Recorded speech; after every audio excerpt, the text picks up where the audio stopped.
BJP के विधायक अजय सिंह हमारे साथ मौजूद है बात करने के लिए। आज एक जुलूस आपने निकाला है, उस जुलूस में इंसान भी थे, जानवर भी थे, तो उसमें एक गधे की चर्चा अधिक हो रही है।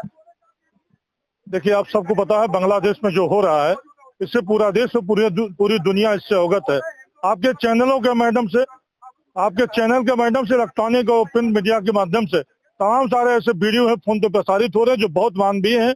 वहाँ के 7 संतों को मारा जा रहा है, उनको जेल भेजा जा रहा है। हिंदुओं के घरों में घुस करके, वहाँ पे अधिकांश हिंदू दलित समाज से हैं, उनके घरों में घुसकर बहनों और बेटियों के साथ बलात्कार और लूटपाट हो रहा है। और आप सबको पता है कि बांग्लादेश में इस समय मोहम्मद यूसुफ, वहाँ के राष्ट्रपति ने मोहम्मद यूसुफ को मुख्य सलाहकार के रूप में बांग्लादेश का प्रधानमंत्री नियुक्त किया हुआ है। बांग्लादेश के प्रधानमंत्री कट्टरपंथियों के चंगुल में फंसे हुए हैं, उससे निकल नहीं पा रहे हैं और कोई कार्रवाई नहीं कर रहे हैं। एक नोबेल प्राइज विनर जो बुद्धिमान आदमी है, उससे इतने निचले स्तर के काम से मैं समझता हूं कि कोई भी दुनिया में सहमत नहीं होगा इस चीज से। उन्होंने तो नोबेल प्राइज पा करके सिद्ध करके बहुत बुद्धिमान हुआ, और काम क्या है? बहुत निचले स्तर का काम है, बहुत निचले स्तर का काम है। क्या लगता है, क्या मकसद है यूनुस खान का? क्यों आखिर हिंदुओं को प्रताड़ित कर रहे हैं? क्या मुस्लिम बाहुल्य बनाना चाह रहे हैं? मुस्लिम कट्टर इस्लामिकवाद लाना चाह रहे हैं बांग्लादेश? निश्चित रूप से जो दिख रहा है, बांग्लादेश में इस्लामिक कट्टरवाद चरमोत्कर्ष पर हो रहा है। आज तक कभी इतना ज्यादा इस्लामिक कट्टरवाद नहीं रहा जहाँ पे हिंदुओं को प्रताड़ित किया जाए। हमारी संख्या 25% है, वहाँ पे हिंदुओं की संख्या 25% है। अगर उनको लगता है कि हिंदू खतरा है तो हिंदुओं का आधा बांग्लादेश बांट दो। एक बार तो बच चुका पाकिस्तान से, बांटो आधा बांग्लादेश। उस आधे बांग्लादेश में हिंदू रहेगा और दूसरे आधे बांग्लादेश में मुसलमान रहेगा, कोई लड़ाई की बात ही नहीं है। अगर आबादी की बात की जाए तो आबादी भी पिछले 2022 की जनगणना के बाद बांग्लादेश में हिंदुओं की आबादी 3% कम हुई है, मात्र 7% रह गए। देखिए, वहाँ पे जो पूरी जनसंख्या हिंदुओं की है, वो पर्याप्त जनसंख्या हिंदुओं की है।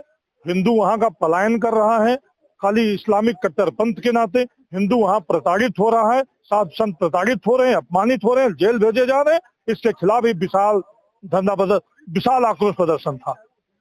भारत की बात कर ले, क्या भारत में भी हिंदुओं को खतरा है? नहीं, भारत में आप देख रहे हैं, भारत का जो संविधान है वो सबको समान अवसर देता है, बचाव के समान रास्ते देता है। ये अल्पसंख्यकों की बात करें अगर, तो ये प्रधानमंत्री के आर्थिक सलाहकार ने कहा है कि 2050 तक इनकी आबादी, मुस्लिमों की आबादी 40% से अधिक हो जाएगी, तो क्या ये खतरा नहीं? देखिए, भारत ऐसे तमाम आक्रांताओं को देखा, मुगलों को देखा, ऐसे तमाम सबको भारत देख चुका, अंग्रेजों को भारत ने देखा है, भारत ने सबको देखा है। और भारत आज सीना तान के खड़ा है, दुनिया की 5वीं अर्थव्यवस्था है। भारत को कभी कोई खतरा नहीं होगा और भारत अक्षुण्ण रहेगा। सनातन बोर्ड की भी मांग उठती रही है, तो क्या इससे हिंदुओं में मेरा अपना ये व्यक्तिगत विचार है, अगर वक्फ बोर्ड है तो वक्फ बोर्ड के साथ ही सनातन बोर्ड का गठन हो जाना चाहिए था। और जो शक्तियां कांग्रेस ने वक्फ बोर्ड को दिया है, वही सारी शक्तियां सनातन बोर्ड को मिलना चाहिए था।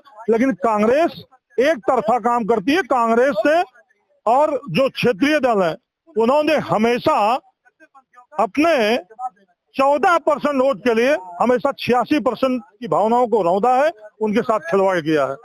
आपने जुलूस निकाल लिया, अब ये मांग बता दीजिए सेंट्रल गवर्नमेंट तक क्या मांग? मेरी मांग ये है कि वहाँ की हिंदुओं की सुरक्षा के लिए जो भी उपाय हो सकते हैं, वो सारे उपाय, युद्ध तक के उपाय, युद्ध तक का रास्ता खोल के रखना चाहिए। क्योंकि हम ये बर्दाश्त नहीं कर सकते कि हमारे लाखों करोड़ों लोग वहाँ प्रताड़ित हो, मारे जाए, हाथ पे आप धरे बैठे रहें।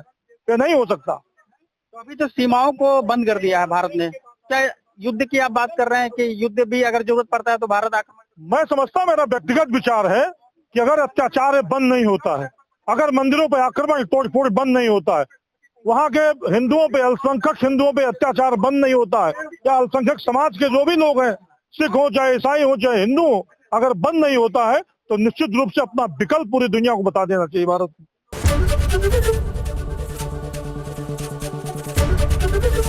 एबीपी गंगा, खबर आपकी, जुबान आपकी।